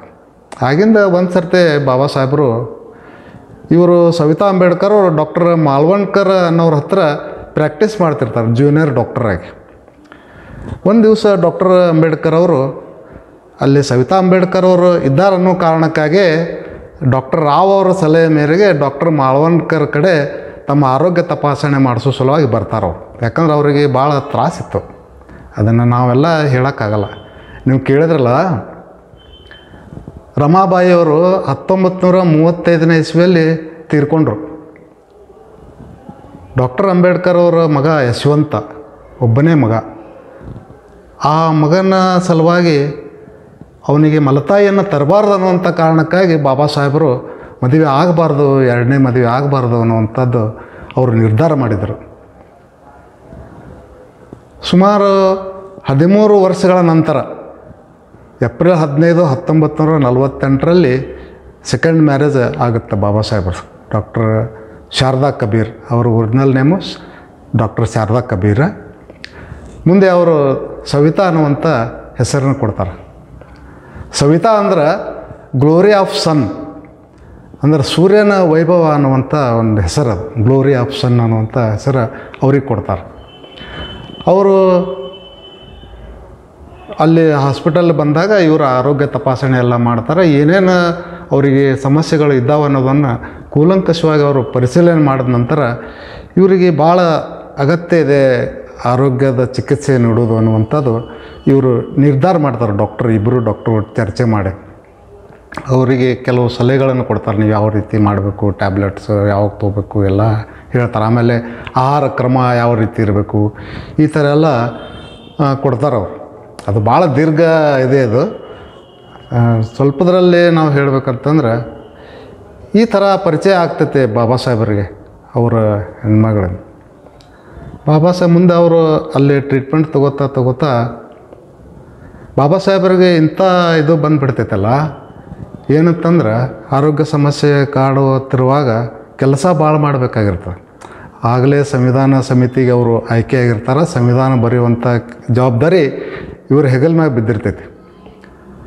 ಕಾರಣ ಡ್ರಾಫ್ಟಿಂಗ್ ಕಮಿಟಿಯಲ್ಲಿ ಇದ್ದಂಥ ಸದಸ್ಯರೆಲ್ಲರೂ ಯಾರೂ ಅವಾಗ ಬರಲಾರ್ದಕ್ಕೆ ಅದು ಸಂಪೂರ್ಣ ಜವಾಬ್ದಾರಿ ಡಾಕ್ಟರ್ ಅಂಬೇಡ್ಕರ್ ಅವ್ರ ಮೇಲೆ ಬಿತ್ತು ಅನ್ನೋದು ಪ್ರತಿಯೊಬ್ಬರಿಗೆ ಗೊತ್ತಿರ್ತಕ್ಕಂಥ ವಿಷಯ. ಆ ಸಂದರ್ಭದಲ್ಲಿ ಸುಮಾರು ಅವರು 14ರಿಂದ 16 ತಾಸು ಕೆಲಸ ಮಾಡ್ತಿದ್ದರು. ಹೀಗಾಗಿ ಅವ್ರಿಗೆ ಆರೋಗ್ಯ ಸಮಸ್ಯೆ ಜಾಸ್ತಿ ಆಗತ್ತೆ. ಸಂವಿಧಾನವನ್ನು ಬರೀಬೇಕಾಗಿತ್ತು. ಆ ಕಾರಣಕ್ಕಾಗಿ ಅವರಿಗೆ ಆರೋಗ್ಯ ಸರಿಯಾಗಿ ಇಟ್ಕೋಬೇಕಾಗಿತ್ತು. ಹೆಂಗೆ ಬಂತಪ್ಪ ಅಂತಂದ್ರೆ ಅದು ಪ್ರಸಂಗ, ಒಂದು ಸಾವು ಅಥವಾ ಮದುವೆ, ಮರಣ ಅಥವಾ ಮದುವೆ, ಎರಡು ಆಪ್ಷನ್ ಬಾಬಾ ಸಾಹೇಬ್ರ ಮುಂದೆ ಬಂದು, ಒಂದು ಸಾಯಬೇಕು, ಇಲ್ಲತ್ತಂದ್ರೆ ಮದುವೆ ಆಗಬೇಕು. ನೋಡ್ಕೊಳಕ್ಕೆ ಯಾರು ಇರಲಿಲ್ಲ ಬಾಬಾ ಸಾಹೇಬ್. ಅಷ್ಟೊತ್ತಿಗಾಗಲೇ ಅವರ ತಂದೆ ಸತ್ತಿದ್ದರು, ಅವರ ತಾಯಿ ಅಂತೂ ಮೊದಲೇ ಬಾಲ್ಯದಲ್ಲೇ ತೀರ್ಕೊಂಡಿದ್ದರು, ಅವ್ರ ಅತ್ತೆ ತೀರ್ಕೊಂಡಿದ್ದರು, ಅವ್ರ ಅಣ್ಣ ತೀರ್ಕೊಂಡಿದ್ದ, ಅವ್ರ ವೈನಿ ತೀರ್ಕೊಂಡಿದ್ದರು. ನಿಮ್ಗೆ ಹೇಳ್ಬೇಕಂದ್ರೆ ಬಾಬಾ ಸಾಹೇಬರಿಗೆ ನೋಡ್ಕೊಳ್ಳುವಾಗ ಒಂದು ಸಿಂಗಲ್ ಪರ್ಸನ್ ಇರಲಿಲ್ಲ. ಆನಂದರಾವ್ ಅವ್ರ ಮಗ ಮುಕುಂದ ಮತ್ತು ಯಶವಂತ್ ಅವರು ಮುಂಬೈನಲ್ಲಿ ಇರ್ತಿದ್ರು. ಅವರು ಇಬ್ಬರು ಹುಡುಗರವರು ಮುಂಬೈನಲ್ಲಿ ಇರ್ತಿದ್ರು. ಹೀಗಾಗಿ ಅವ್ರಿಗೆ ನೋಡ್ಕೊಳಕ್ಕೆ ದಿಲ್ಲಿ ಒಳಗೆ ಯಾರೂ ಇರಲಿಲ್ಲ. ಅಂಥ ಸಂದರ್ಭದಲ್ಲಿ ಅವರಿಗೆ ಭಾಳ ಜನ ಅವರ ಸಹವರ್ತಿಗಳು, ನೀವು ಇನ್ನೊಂದು ಮದುವೆ ಆಗ್ರಿ, ನಿಮಗೆ ನೋಡ್ಕೊಳಕ್ಕೆ ಯಾರು ಬೇಕು ಒಬ್ಬರು, ಅದಕ್ಕೆ ನೀವು ಮದುವೆ ಆಗ್ರಿ ಅಂತ ಹೇಳ್ತಾರೆ. ಆದರೂ ಬಾಬಾ ಸಾಹೇಬರು ಒಪ್ಪಿರಂಗಿಲ್ಲ. ಒಂದು ದಿನ ಅವರು ಮಾಳವನ್ಕರ್ ಹಾಸ್ಪಿಟಲ್ಗೆ ಬಂದಾಗ ಅಲ್ಲಿ ಒಂದು ಇನ್ಸಿಡೆಂಟ್ ನಡೀತೈತಿ. ಅವರೆಲ್ಲ ಚೆಕಪ್ ಮಾಡಿಸ್ಕೊಂಡು, ನಡ್ರಿ ನಾನು ದಾದಾರ್ ಕಡೆ ಹೊಂಟೀನಿ, ನಿಮಗೆ ಮನೆಗೆ ಬಿಟ್ಟು ನಾ ಹೋಗ್ತೀನಿ ಅಂಥೇಳಿ ಸವಿತಾ ಅಂಬೇಡ್ಕರ್ ಅವರು ತಮ್ಮ ಕಾರ್ನಲ್ಲಿ ಕರ್ಕೊಂಡು ಹೊಂಟಿರ್ತಾರೆ. ಹೊಂಟ ಸಂದರ್ಭದಲ್ಲಿ ಸವಿತಾ ಅಂಬೇಡ್ಕರ್ ಅವ್ರಿಗೆ ಹೇಳ್ತಾರೆ, ನಿಮಗೆ ನೋಡ್ಕೊಳಕ್ಕೆ ಯಾರಾದರೂ ಬೇಕು, ಒಬ್ಬರು ನರ್ಸ್ ಬೇಕು ನಿಮಗೆ. ಅದಕ್ಕೆ ನಾ ಬೇಕಂದ್ರೆ ನಿಮ್ಮ ಹತ್ರ ಒಂದು 2-3 ತಿಂಗಳು ಬಂದು ನಿಮ್ಮ ಮನೆಯವರಿಗೆ, ನಿಮ್ಮ ಮನ್ಯಾಗಿನ ಹೆಣ್ಮಕ್ಳಿಗೆ ನಾನು ಅದನ್ನು ಕಲಿಸಿ ಬರ್ತೀನಿ ಏನು ಮಾಡ್ಬೇಕಂಥೇಳಿ. ಅದಕ್ಕೆ ನೀವು ಅದಕ್ಕೆ ಆಸ್ಪದ ಕೊಟ್ಟರೆ ನಾ ಬರ್ತೀನಿ, ನನಗೇನು ಇದಿಲ್ಲ ಅಂತ ಹೇಳ್ತಾರೆ. ಹೇಳಿದಾಗ ಬಾಬಾ ಸಾಹೇಬ್ ಏನು ಹೇಳ್ತಾರೆ, ಇಲ್ಲ ಅದು ಅಸಾಧ್ಯದ ಮಾತು ಅಂತಾರೆ ಅವರು. ಒಬ್ಬ ಸುಂದರ ಯುವತಿ ನನ್ನ ಜೊತೆ ನನ್ನ ಮನೆಯಲ್ಲಿ ಇರೋದನ್ನು ನೋಡಿದ ಜನ ನನ್ನ ಬಗ್ಗೆ ಅಪಾರ್ಥ ತಿಳ್ಕೊತಾರೆ, ಅದು ಅಸಾಧ್ಯ ಮಾತು ಅಂತ ಹೇಳ್ತಾರೆ. ಇಲ್ಲ, ನಾನು ನಿಮಗೆ ಬೇಕಂದ್ರೆ ನಿಮ್ಮ ದೊಡ್ಡ ಮನೆ ಅದ, ಅಲ್ಲಿ ನಾ ಔಟ್ ಹೌಸ್ನಾಗ ಇರ್ತೀನಿ, ಬೇಕಂದ್ರೆ ಅದನ್ನು ನಿಮಗೆ ಕಲಿಸಿ ನಾ ಬರ್ತೀನಿ, ಬಂದಿಂದ ಮುಂದೆ ನೀವು ಅದನ್ನು ಮಾಡ್ಕೋಬೋದು ಅಂತಾರೆ. ಅವಾಗ ಇಲ್ಲ, ಅದು ಸಾಧ್ಯ ಇಲ್ಲ ಅಂತಾರೆ. ಹಂಗಂದ್ರೆ ನೀವು ಯಾರಾದರೂ ಒಬ್ಬರನ್ನ ನೋಡ್ಕೊಳಕ್ಕೆ ಬೇಕು ನಿಮಗೆ ಅಂತಾರೆ. ಅಂದಾಗ ಅಥವಾ ಯಾರಾದರೂ ನೀವು ಮದುವೆ ಆಗ್ರಿ ಹಿಂಗಂತಂದಾಗ ಬಾಬಾ ಸಾಹೇಬ್ರನ್ನ ಅಂತಾರೆ, ನನಗೆ ಮದುವೆ ಆಗುವಂಥ ಕನ್ಯೆಯನ್ನು ಹುಡುಕೋ ಕೆಲಸ ನಿಮ್ಮಿಂದಲೇ ಪ್ರಾರಂಭ ಮಾಡ್ತೀನಿ ಅಂತ ಹೇಳ್ತಾರೆ ಬಾಬಾ ಸಾಹೇಬರು. ಇವ್ರು ಸ್ಟನ್ ಆಗಿಬಿಡ್ತಾರೆ. ಭಾಳ ಇಂಟ್ರೆಸ್ಟಿಂಗ್ ಸ್ಟೋರಿ ಇದೆ, ಅದು ಓದಿದ್ರೆ ಗೊತ್ತಾಗುತ್ತೆ. ಸ್ಟನ್ ಆಗಿಬಿಡ್ತಾರೆ. ಅವರು ಮೌನಕ್ಕೆ ಶರಣಾಗ್ಬಿಡ್ತಾರೆ. ಅಷ್ಟೇ ಮುಗಿದು ಹೋಗಿಬಿಡ್ತೈತೆ ಅದು. ಮುಂದೆ ಅವರು ಮನೆಗೆ ಹೋಗ್ತಾರೆ. ಹೋಗಿಂದ ಸಾಹೇಬರು ಡೆಲ್ಲಿಗೆ ಹೋಗ್ತಾರೆ. ಆಮೇಲೆ ಒಂದು ಫೈನ್ ಡೇ ಒಂದು ಲೆಟರ್ ಬರ್ತದೆ ಡೆಲ್ಲಿಯಿಂದ. ಅದು 25 ಪೇಜಿನ ಲೆಟರ್, 25 ಪೇಜಿನ ಲೆಟರ್ ಬರೆದಿರ್ತಾರೆ ಬಾಬಾ ಸಾಹೇಬರು ಸವಿತಾ ಅಂಬೇಡ್ಕರ್ ಅವ್ರಿಗೆ. ಬರೆದು ಅದರಲ್ಲಿ ಮದುವೆ ಅಂದರೆ ಏನು, ಮದುವೆ ಯಾಕೆ ಆಗಬೇಕು, ಮದುವೆ ಆಗಿಂದ ಹೆಂಗಿರಬೇಕು, ಇದನ್ನೆಲ್ಲ ಅವರು ಬರೆದಿರ್ತಾರದಲ್ಲಿ. ಬರೆದು ನಾ ಹಿಂಗೆ ಒಂದು ಕನ್ಯಾ ನೋಡೋ ಕೆಲಸ ಆರಂಭ ಮಾಡೀನಿ, ಅದು ನಿಮ್ಮಿಂದ ಪ್ರಾರಂಭ ಮಾಡೀನಿ. ನೀವು ಹ್ಞೂ ಅಂದ್ರೆ ನಾನು ನಿಮಗೆ ಮದುವೆ ಆಗಕ್ಕೆ ಇಷ್ಟಪಡ್ತೀನಿ. ಇಲ್ಲ ನೀವು ಮುದುಕದಾನ ಅಥವಾ ರೋಗಿಷ್ಠ ಅದಾನ ಹಿಂಗಂತೇಳಿ ನೀವು ತಿರಸ್ಕಾರ ಮಾಡಿದ್ರೆ ನನಗೇನು ಬೇಸರ ಇಲ್ಲ ಅನ್ನೋವಂಥ ಲೆಟ್ರ್ ಬರ್ತೈತೆ ಅವ್ರಿಗೆ. ಅವಾಗ ಅವರು ಚಡಪಡಿಸ್ತಾರೆ. ಸವಿತಾ ಅಂಬೇಡ್ಕರ್ ಅವರು ಆ ಥರ ಭಾವನೆ ಇರಲ್ಲ ಅವ್ರಿಗೆ. ಅವರೊಬ್ಬರು ಡಾಕ್ಟ್ರ, ಅವರೊಬ್ಬರು ರೋಗಿ ಅನ್ನುವಂಥ ದೃಷ್ಟಿಯಿಂದ ಒಂದು ಸಿಂಪೆಥೆಟಿಕ್ಕಾಗಿ ಬಾಬಾ ಸಾಹೇಬ್ರನ್ನ ಟ್ರೀಟ್ ಮಾಡ್ತಿರ್ತಾರೆ. ಅವಾಗ ಅವರು ಒಮ್ಮೆ ಸ್ಟನ್ ಆಗಿಬಿಡ್ತಾರೆ ಸವಿತಾ ಅಂಬೇಡ್ಕರ್ ಅವರು. ಏನು ಹಿಂಗೆ ಹೇಳಿದಾರಲ್ಲ ಇವರು, ಹಿಂಗೆ ಬರ್ದಾರಲ್ಲ ಪತ್ರ, ಏನು ಮಾಡಲಿ ನಾನು ಅಂತಾರೆ. ವಿಚಾರ ಮಾಡ್ತಾರೆ. ಹಗಲರ ಒಂದು 2-3 ದಿವಸ ನಿದ್ದೆ ಮಾಡಲ್ಲ ಅವರು ರಾತ್ರಿ. ಹಿಂಗೈತಲ್ಲ, ನಾ ಏನು ಡಿಸಿಷನ್ ತೊಗೊಳ್ಳಿ, ಮದುವೆ ಆಗಬೇಕು ಆಗಬಾರ್ದು, ಆಗಿನ ಕಾಲದಲ್ಲಿ ಎಂಥ ಕರ್ಮಠ ಜಾತ್ಯಾಂಧರು ಇದ್ದರು ಅನ್ನೋಂಥದ್ದು ಎಲ್ಲರಿಗೂ ಗೊತ್ತಿದ್ದ ಸಂಗತಿ. ಹೀಗಾಗಿ ಅವರು ಕೊನೆಗೆ ಅವ್ರು ಏನು ಮಾಡ್ತಾರೆ, ಮಾಳವನ್ಕರ್ ಅವ್ರ ಕಡೆ ಅಲ್ಲಿ ಲೆಟ್ರ್ ಕೊಡ್ತಾರೆ, ಬಾಬಾ ಸಾಹೇಬ್ರು ಹಿಂಗೆ ಬರ್ದಾರ ಓದ್ರಿ ಅಂತ. ಮಾಳವನ್ಕರ್ ಅವ್ರು ಏನು ಹೇಳ್ತಾರೆ, ನೋಡಮ್ಮ ನೀನು, ಅವರು ನಿನಗೇನು ಫೋರ್ಸ್ ಮಾಡಿಲ್ಲ, ಅವರೊಂದು ತಮ್ಮ ಅಭಿಪ್ರಾಯ ಹೇಳಿದ್ದಾರೆ. ನೀ ಎಸ್ ಅನ್ಬೋದು ಅಥವಾ ನೋ ಅನ್ಬೋದು, ನಿರ್ಧಾರ ನಿನಗೆ ಬಿಡಿ, ಯಾಕಂದ್ರೆ ನಿನ್ನ ಲೈಫ್ ಅದು, ನೀನೇ ಅದರ ನಿರ್ಧಾರ ತಗೋ, ನಾ ಇದರಲ್ಲಿ ಏನು ಹೇಳೋಕ್ಕಾಗಲ್ಲ ಅಂತ ಹೇಳ್ತಾರೆ. ಕಡೆಗೆ ಅವರು ತಮ್ಮ ಬ್ರದರ್ಸ್ನ ಬಾಳು ಮತ್ತು ವಸಂತ್ ಅಂತ ಅವ್ರ ಅಣ್ಣಂದಿರ್ತಾರೆ, ಅವ್ರಿಗೆ ಅವ್ರನ್ನ ವಿಶ್ವಾಸ ತೊಗೊಂಡು ಕೇಳ್ತಾರೆ. ಕೇಳಿದಾಗ ಹಿಂಗೆ ಬಾಬಾ ಸಾಹೇಬ್ರು ಹಿಂಗೆ ನನಗೆ ಲೆಟ್ರ್ ಬರ್ದಾರ, ಅದಕ್ಕೆ ನಾ ಏನು ಮಾಡಲಿ, ಏನು ಮಾಡಬೇಕು, ನಾನು ಗೊಂದಲದಲ್ಲಿ ಬಿದ್ದೀನಿ ಅಂತ ಅವ್ರಿಗೆ ಹೇಳ್ತಾರೆ. ಹೇಳಿದಾಗ ಅವರು ವಸಂತವ್ರು ಅಂತಾರೆ, ನೀನು ಭಾರತದ ಪ್ರಪ್ರಥಮ ಕಾನೂನು ಮಂತ್ರಿ ಹೆಂಡತಿ ಆಗಕ್ಕಿದೆ ಅಂತೇಳಿ ಅಂತಾರೆ, ಮುನ್ನುಗ್ಗಂತಾರೆ ಅವರು. ಆಮೇಲೆ ಇನ್ನೊಬ್ಬ ಬ್ರದರ್ ಏನು ಹೇಳ್ದಾನ, ಬಾಬಾ ಸಾಹೇಬ್ ಅಂಬೇಡ್ಕರ್ ಅವರು ಭಾಳ ಲಕ್ಷಾಂತರ ಕೋಟ್ಯಾಂತರ ಅಭಿಮಾನಿಗಳದಾರ, ಈ ಹೆಣ್ಮಗಳವ್ರು ಮದುವೆ ಆಗಕ್ಕೆ ಒಲ್ಲ ಅಂದಾಳತ್ತಂದ್ರೆ ನಿನಗೆ ಸುಮ್ಮನೆ ಬಿಡಂಗಿಲ್ಲ ಅವರು, ಆ ಜನ ನೀವು ಸುಮ್ಮ ಹೂ ಅನ್ನತ್ತೆ ಅಂತ ನಾವು ಇನ್ನೊಬ್ಬ ಬ್ರದರ್. ಈ ಥರ ಆಗಿ ಅವರು ಕೊನೆಗೆ ಅವರು ಒಪ್ಪಿಗೆ ಸೂಚಿಸ್ತಾರೆ. ಮದುವೆ ಆಗಕ್ಕೆ ಬಾಬಾ ಸಾಹೇಬ್ ಪ್ರಸ್ತಾವನ ಅವರು ಒಪ್ಕೊತಾರೆ. ಒಪ್ಕೊಂಡಿಂದ ದೆಹಲಿಯಲ್ಲಿ ರಿಜಿಸ್ಟರ್ ಪದ್ಧತಿ ಪ್ರಕಾರ ಅವರ ಮದುವೆ ಆಗ್ತೈತಿ. ಡೆಲ್ಲಿ ಅವರ ಸರ್ಕಾರಿ ಬಂಗ್ಲೆಯಲ್ಲಿ ಮದುವೆ ಆಗ್ತೈತಿ. ರಿಜಿಸ್ಟರೇ ಅಲ್ಲಿ ಬಂದಿರ್ತಾರೆ ಅವ್ರ ಮನ್ಯಾಗ. ಸಿಂಪಲ್ಲಾಗಿ ಒಂದು 15-20 ಜನರ ಸ್ನೇಹಿತರ ಬಳಗದ ಜೊತೆ ಅವ್ರದ್ದು ಮದುವೆ ವಿದ್ಯುಕ್ತವಾಗಿ ಕಾನೂನುಬದ್ಧವಾಗಿ ಮದುವೆ ಆಗ್ತೈತೆ ಅಲ್ಲಿ. ಏನು ಈ ಮದುವೆ ಆಗಿಂದ ನೀವು ಇನ್ನೊಂದು ಕೇಳಿದ್ರಿ, ಅದು ಒಂದು ಕೊಲೆ ಆಪಾದನೆ ಅವ್ರ ಮೇಲೆ ಪರಿನಿರ್ವಾಣದ ನಂತರ ಬಂತು. ಅದು ಏನಾಗಿತ್ತಂತಂದ್ರೆ ಬಾಬಾ ಸಾಹೇಬರು 13 ವರ್ಷ ತನಕ ನಾವೆಲ್ಲ ಬಾಬಾ ಸಾಹೇಬರು ಅದನ್ನು ಮಾಡಿದ್ರು, ಇದನ್ನು ಮಾಡೋ, ಆ ಹೋರಾಟ ಈ ಹೋರಾಟ ಈ ಥರ ಎಲ್ಲ ನಾವು ಸಾಕಷ್ಟು ಸಾಕಷ್ಟು ವಿಷಯಗಳು ಬೆಳಕಿಗೆ ಬಂದಿದೆ. ನಾವು ಪ್ರಾಕ್ಟಿಕಲಾಗಿ ಥಿಂಕ್ ಮಾಡಿದಾಗ 13 ವರ್ಷಗಳವರೆಗೆ ಬಾಬಾ ಸಾಹೇಬರು ಎಲ್ಲಿ ಊಟ ಮಾಡಿದರು, ಎಲ್ಲಿ ನಿದ್ರೆ ಮಾಡಿದರು, ಎಲ್ಲಿ ಬಲ್ಕೊಂಡ್ರು, ಅವರಿಗೆ ನಾಷ್ಟ ಯಾರು ಕೊಡ್ತಿದ್ರು, ಟೀ ಯಾರು ಮಾಡಿಕೊಡ್ತಿದ್ರು, ಮತ್ತು ಅವರು ಸ್ನಾನಕ್ಕೆ ಅವ್ರಿಗೆ ನೀರು ಯಾರು ಕೊಡ್ತಿದ್ರು, ಅವರ ಪರಿಸ್ಥಿತಿ ಯಾವ ಥರ ಇತ್ತು ಅನ್ನೋಂಥ ನಾವು ಯಾರೂ ವಿಚಾರ ಮಾಡಲ್ಲ. ಬಾಬಾ ಸಾಹೇಬ್ರ ಬಗ್ಗೆ ಭಾಳ ಅಭಿಮಾನ ಪಡ್ತೀವಿ ನಾವು. ಆದರೆ ಆ 13 ವರ್ಷ ಒಂದು ದಿನ ಅಲ್ಲ, 2 ದಿನ ಅಲ್ಲ, 4 ದಿನ ಅಲ್ಲ, 13 ವರ್ಷಗಳವರೆಗೆ ಬಾಬಾ ಸಾಹೇಬರು ಎಂಥ ಕಠಿಣ ಪ್ರಸಂಗಗಳನ್ನು ಎದುರಿಸಿರ್ಬೋದು. ಈಗ ನೋಡ್ರಿ, ನಾವು ಯಾರ್ದಾರೆ ಮನ್ಯಾಗ ಹೋದೆವು ಅಂದ್ರೆ ಹಸುವಾಗೈತಿ ಊಟ ಕೊಡೋ ಅನ್ನಂಗಿಲ್ಲ. ಆ ಥರ ಬಾಬಾ ಸಾಹೇಬರು ಯಾರ ಮನೆಯಲ್ಲಿ ಊಟ ಮಾಡಿದರು, ಯಾರು ಅವ್ರಿಗೆ ದಿವಸ ಊಟ ಮಾಡ್ತಿದ್ದರು.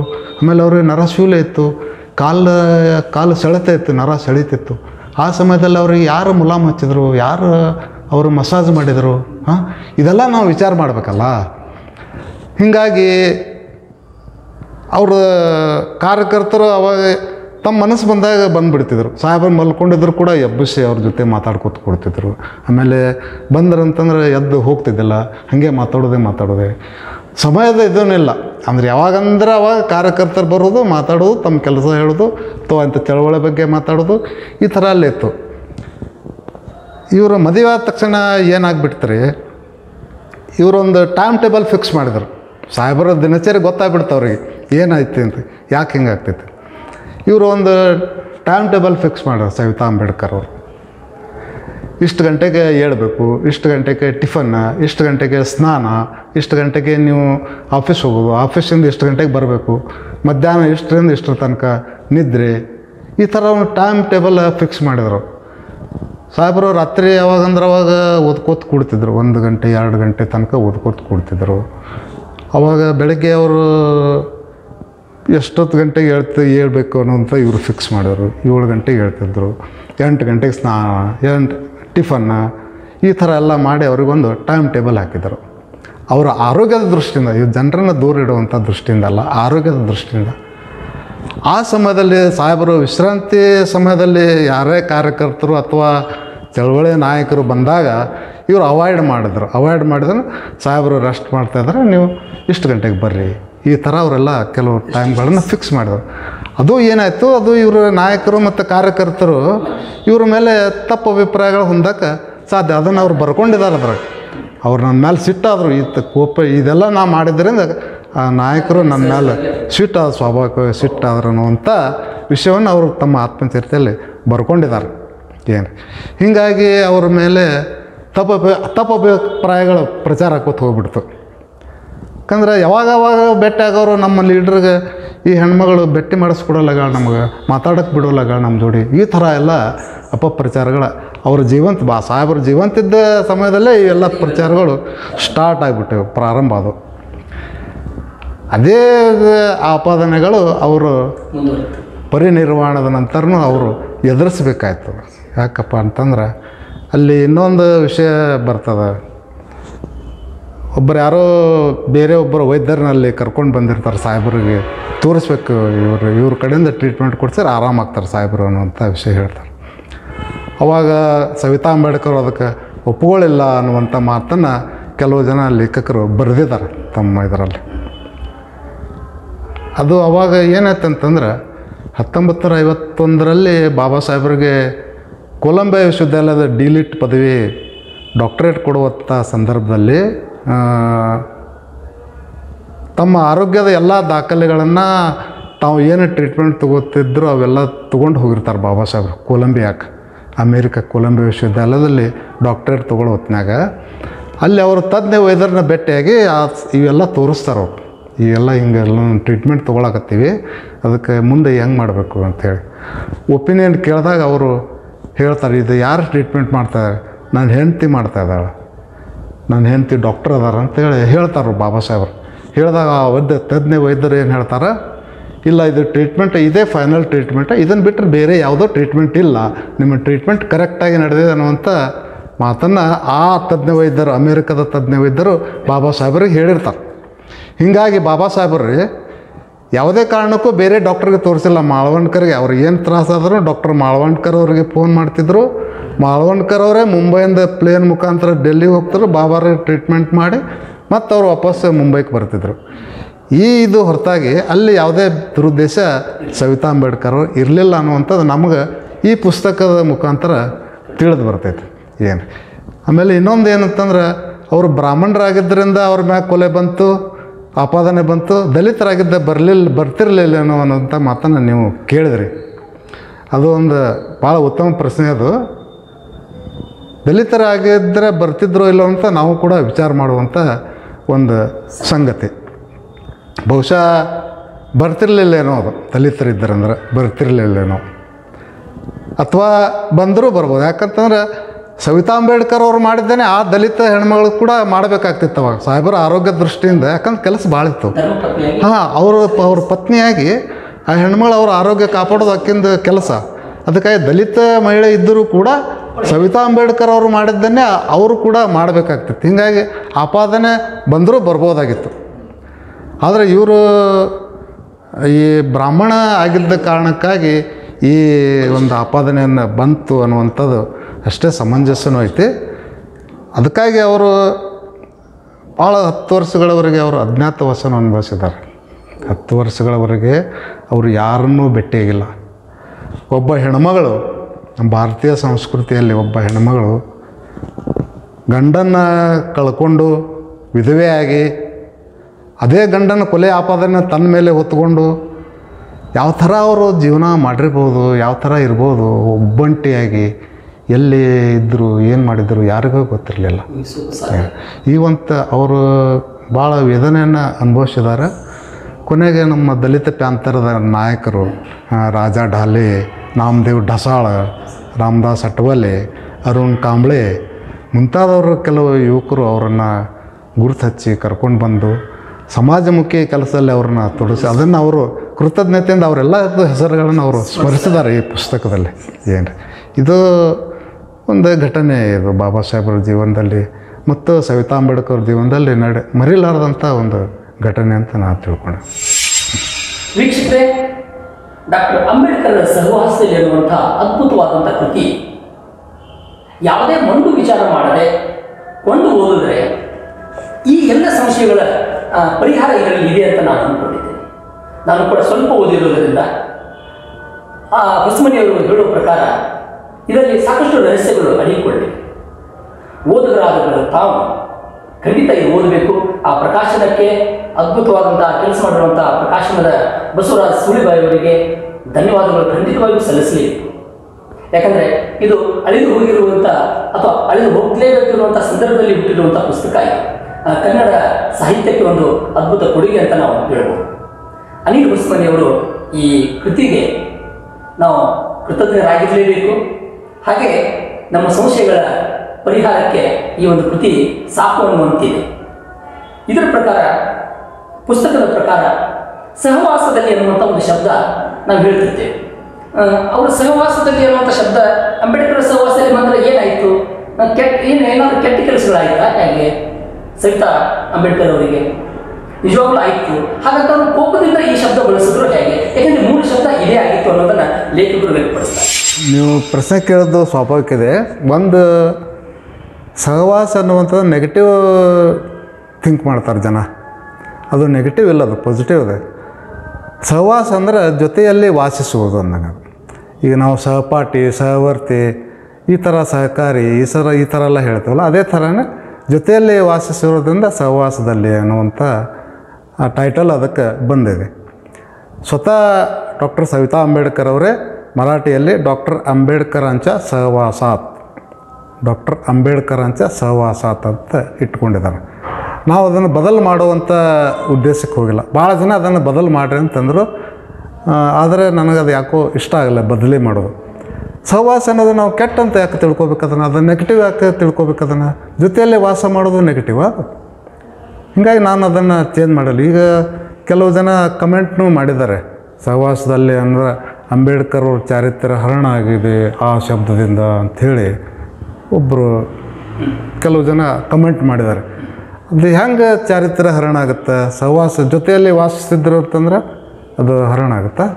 ಆ ಥರ ಏನಿಲ್ಲ. ಅದು ಸಹವಾಸದಲ್ಲಿ ಅವರೇ ಬರ್ಕೊಂಡಿದ್ದಾರೆ, ನಾವು ಅದನ್ನು ಬದಲಾವಣೆ ಮಾಡೋದಕ್ಕೆ ಹೋಗಿಲ್ಲ. ಆಮೇಲೆ ಈ ಪುಸ್ತಕವನ್ನು ನಾವು ಪೂರ್ವಾಗ್ರಹ ಪೀಡಿತರಾಗಿ ನೋಡಿದಾಗ ಅದು ನಮಗೆ ಅರ್ಥ ಆಗೋದಿಲ್ಲ. ಅದು ನಾವು ಪೂರ್ವಾಗ್ರಹ ಇಟ್ಕೊಂಡು ನಾವು ಅದನ್ನು ಓದಿದ್ದೇವೆ ಅಂತಂದ್ರೆ ಅದು ನಮಗೆ ಸವಿತಾ ಅಂಬೇಡ್ಕರ್ ಅವರು ನೆಗೆಟಿವ್ ಆಗೇ ಕಾಣ್ತಾರೆ. ಯಾಕಂದ್ರೆ ತನ್ನ ಮೇಲೆ ಬಂದಿರ್ತಕ್ಕಂಥ ಕೊಲೆ ಆಪಾದನೆ ಸುಳ್ಳೈತೆ ಅಂತ ಹೇಳ್ಕೊಳಕ್ಕೆ ಅವರು ಈ ಪುಸ್ತಕ ಆತ್ಮಚರಿತ್ರೆ ಬರ್ದಾರ ಅಂಥೇಳಿ ಅರ್ಥ ಮಾಡ್ಕೋತಾರೆ ಕೆಲವು ಜನ. ಆದರೆ ಒಂದು ಏನಪ್ಪ ಅಂತಂದ್ರೆ ಅವರು ಅದನ್ನು ಸಮರ್ಥನೆ ಮಾಡ್ಕೊಳ್ಳೋದೇ ಇದ್ದಿದ್ರೆ, ಮೌನವಾಗಿ ಅವರು ಇದ್ದರಂತಂದ್ರೆ ಅವ್ರ ಮೇಲೆ ಬಂದಿರತಕ್ಕಂಥ ಆಪಾದನೆ ನಿಜ ಅನ್ನುವಂಥದ್ದು ಬಂದುಬಿಡ್ತಿತ್ತು.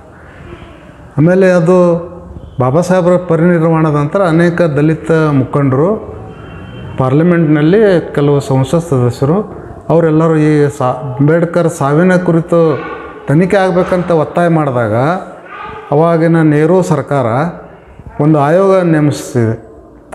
ನೇಮಿಸಿ ಡಾಕ್ಟರ್ ಅಂಬೇಡ್ಕರ್ ಅವರು ಯಾರ್ಯಾರ ಹತ್ರ ವೈದ್ಯಕೀಯ ಪರೀಕ್ಷೆ ಮಾಡಿಸ್ಕೊಂಡಿದ್ರು ಅಂಥ ಡಾಕ್ಟರ್ಗಳನ್ನು ಅವ್ರ ಅಭಿಪ್ರಾಯಗಳನ್ನು ಪಡೆದು ಅದನ್ನು ಸಂಸತ್ನಲ್ಲಿ ಅವಾಗಿನ ಗೃಹ ಸಚಿವರಾಗಿರ್ತಕ್ಕಂಥ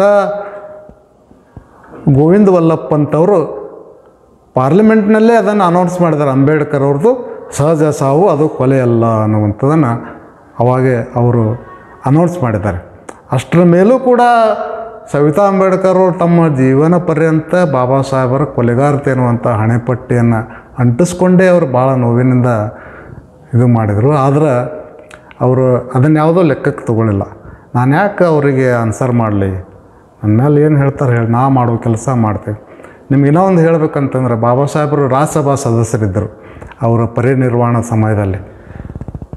ಅವರ ನಂತರ ನೆಹರು ಅವರು ಅವರಿಗೆ ನಿಮ್ಗೆ ರಾಜ್ಯಸಭಾ ಸದಸ್ಯ ಮಾಡ್ತೀವಿ ಅಂಥೇಳಿ ಬರ್ರಿ ನೀವು ಅಂತಂದಾಗ ಅವರು ಹೇಳಿದರು, ಕಾಂಗ್ರೆಸ್ ಹಂಗಿನಲ್ಲಿ ನಾನು ಇರಾಕ್ ಬಯಸೋದಿಲ್ಲ. ಯಾಕಪ್ಪ ಅಂತಂದ್ರೆ ನನ್ನ ಗಂಡ ಸತತವಾಗಿ ಕಾಂಗ್ರೆಸ್ ವಿರೋಧಿಯಾಗಿದ್ದರು.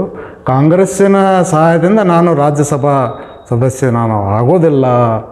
ಇಲ್ಲ ಒಲ್ಲಂದ್ರೆ ನಿಮಗೆ ನೌಕರಿ ಕೊಡ್ತೀವಿ ಅಂದರು.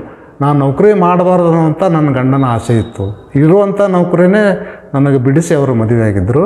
ಅದಕ್ಕಾಗಿ ನಾನು ನೌಕರಿನೂ ಮಾಡೋದಿಲ್ಲ ಅನ್ನುವಂಥ ತೀರ್ಮಾನ. ಅದು ಎಂಥ ಧೈರ್ಯದ ತೀರ್ಮಾನ ಹೇಳ್ರಿ. ಕಾಂಗ್ರೆಸ್ಸಿನ ಹಂಗಿನಲ್ಲಿ ನಾನು ಇರಾಕ್ ಬಯಸೋದಿಲ್ಲ, ರಾಜ್ಯಸಭಾ ಸದಸ್ಯ ಆಗೋದಿಲ್ಲ ಅನ್ನುವಂಥ ಮಾತನ್ನು ಅವರು ಎಷ್ಟು ಧೈರ್ಯದಿಂದ ಹೇಳಿದ್ದಾರೆ ಅಂತಂದ್ರೆ ಅವರು ಎಷ್ಟು ಅಂಬೇಡ್ಕರ್ ಮಯಿ ಆಗಿದ್ದರು ಅನ್ನುವಂಥದ್ದನ್ನು ನಾವು ಇದರ ಮುಖಾಂತರ ಅರ್ಥ ಮಾಡ್ಕೋಬೇಕು. ಈಗ ಅವ್ರ ಬಗ್ಗೆ ಅಪನಂಬಿಕೆ ಇರೋರು ಕೂಡ ಈ ಪುಸ್ತಕವನ್ನು ಓದ್ಬೋದು. ಕುತೂಹಲಕ್ಕಾಗಿ ಆದ್ರೂ ಈ ಪುಸ್ತಕವನ್ನು ಓದಬೇಕು. ಅವರು ಏನಿದೆ ಅದರಲ್ಲಿ ಅಂತಾದ್ರೂ ಅವರು ಓದಬೇಕು. ಓದಾಗ ಅವ್ರಿಗೆ ಅರ್ಥ ಆಗುತ್ತೆ. ಯಾಕಂದ್ರೆ ಅವರು ಭಾಳ ಆತ್ಮೀಯವಾಗಿ ಬರ್ಕೊಂಡಿದ್ದಾರೆ ತಮ್ಮ ಆತ್ಮಚರಿತ್ರೆಯಲ್ಲಿ ಘಟನೆಗಳನ್ನು, ಹಲವಾರು ಘಟನೆಗಳು ಬಾಬಾ ಸಾಹೇಬರ ಜೀವನದಲ್ಲಿ ಯಾರಿಗೂ ಗೊತ್ತಿಲ್ಲದಂಥ ಕೆಲವು ಘಟನೆಗಳನ್ನು, ಕೆಲವು ಪತ್ರಗಳನ್ನು, ಅವರಿಬ್ಬರ ಮಧ್ಯೆ ನಡೆದಂಥ ಪತ್ರವ್ಯವಹಾರ 2 ತಿಂಗಳು ನಡೆದವ್ರು ನೂರಾರು ಪತ್ರಗಳನ್ನು ಅವರು ಬರ್ದಾರ, ಇವರು ಬರ್ದಾರ. ಆ ಪತ್ರಗಳನ್ನು ನೀವು ಓದಿದ್ರೆ ನೀವು ಸ್ಟನ್ ಆಗಿಬಿಡ್ತೀರಿ. ಅಂಥ ಒಂದು ರಿಲೇಷನ್ಶಿಪ್ ಬಾಬಾ ಸಾಹೇಬರು ಮತ್ತು ಸವಿತಾ ಅಂಬೇಡ್ಕರ್ ಮಧ್ಯೆ ಇತ್ತು. ಆ ಕಾರಣಕ್ಕಾಗಿ ಅದೊಂದು ಕೃತಿ ಕನ್ನಡದಲ್ಲಿ ಪ್ರಥಮ ಬಾರಿಗೆ ಬಂದಿದೆ. ನೀವು ಪೂರ್ವಾಗ್ರಹ ಪೀಡಿತರಾಗಲಾರದೆ ಓದುಗರು ಒಂದು ಪ್ರಾಂಜ್ವಲ ಮನಸ್ಸಿನಿಂದ ಆ ಪುಸ್ತಕ ನೀವು ಓದಿರಪ್ಪ ಅಂತಂದ್ರೆ ಈ ಪುಸ್ತಕ ನಾವು ಬರೆದಿದ್ದಕ್ಕೂ ಸಾರ್ಥಕ ಆಗುತ್ತೆ. ಮತ್ತು ನಾವು ಸವಿತಾ ಅಂಬೇಡ್ಕರ್ ಅವರಿಗೆ ಆಗಿರುವಂಥ ಅನ್ಯಾಯವನ್ನು ಸರಿಪಡಿಸಿದಂಗೆ ಆಗ್ತೈತೆ ಅನ್ನುವಂಥ ಮಾತನ್ನು ನಾನಿಲ್ಲಿ ಹೇಳೋಕ್ಕೆ ಇಷ್ಟಪಡ್ತೇನೆ. ಇವರೆಲ್ಲ ಪ್ರಿಯ ವೀಕ್ಷಕರೇ, ಸವಿತಾ ಅಂಬೇಡ್ಕರ್ರ ಸಹವಾಸದಲ್ಲಿ ಇಂಥ ಒಂದು ಅದ್ಭುತವಾದಂತಹ ಮತ್ತು ಅಷ್ಟೇ ರಹಸ್ಯವಾಗಿರುವಂತಹ ವಿಷಯವನ್ನು ಅರ್ಥ ಮಾಡಿಕೊಳ್ಬೇಕು ಅಂತಂದರೆ ಆ ಕೃತಿ ನಾವು ಖಂಡಿತವಾಗಿ ಓದಲೇಬೇಕು. ಆ ಕೃತಿ ಇನ್ನೂ ಬಿಡುಗಡೆಗೊಂಡಿಲ್ಲ, ಸಮಯ ಹತ್ತಿರದಲ್ಲಿದೆ. ವಿಜಯಪುರ ನಗರದ ಕನ್ಗಲ್ ಹನುಮಂತರಾಯ ರಂಗಮಂದಿರದಲ್ಲಿ 7ನೇ ತಾರೀಕು ಆ ಪುಸ್ತಕ ಬಿಡುಗಡೆ ಇದೆ. ಖಂಡಿತ ತಾವುಗಳೆಲ್ಲ ಬನ್ನಿ, ಆ ಪುಸ್ತಕನ ಕೊಂಡು ಓದಿ, ಲೇಖಕರನ್ನು ನೀವು ಪ್ರಶ್ನೆ ಕೇಳಿ ಅಥವಾ ನಿಮ್ಮ ಸಂದೇಹಗಳನ್ನು ಸರಿಪಡಿಸಿಕೊಳ್ಳಿ. ಮತ್ತು ಆ ಕೃತಿ ಓದೋದ್ರ ಮೂಲಕ ಮೂಲ ಸಾರಾಂಶ ಏನು ಅಂತಂದರೆ, ಒಬ್ಬ ಬ್ರಾಹ್ಮಣ ಹೆಣ್ಣುಮಗಳು ಅಂಬೇಡ್ಕರ್ನ ಕೊಂದಳ ಅಂತೇನು ಪ್ರಶ್ನೆ ಇದೆಯಲ್ಲ, ಅದು ಉತ್ತರ ಖಂಡಿತವಾಗಿ ಸಿಗ್ತದೆ. ಆ ಧೈರ್ಯವಂತ ಹೆಣ್ಣುಮಗಳ ಕುರಿತು ಅನಿಲ್ ಹೊಸಮನಿಯವರು ಬಹಳ ಅಚ್ಚುಕಟ್ಟಾಗಿ ಕನ್ನಡಕ್ಕೆ ಅನುವಾದ ಮಾಡಿದ್ದಾರೆ. ಅವರೆಲ್ಲರಿಗೂ ನಾವು ಋಣಿಯಾಗಿದ್ದೇವೆ. ನಮಸ್ಕಾರ. ನಮ್ಮ ಈ ಪ್ರಯತ್ನಕ್ಕೆ ನಿಮ್ಮದೊಂದು ಮೆಚ್ಚುಗೆ ಇರಲಿ. ನಮ್ಮ ಚಾನೆಲ್ ಸಬ್ಸ್ಕ್ರೈಬ್ ಮಾಡಿ, ಬೆಲ್ ಐಕಾನ್ ಕ್ಲಿಕ್ ಮಾಡಿ, ನೋಟಿಫಿಕೇಶನ್ ಖಚಿತಪಡಿಸಿಕೊಳ್ಳಿ.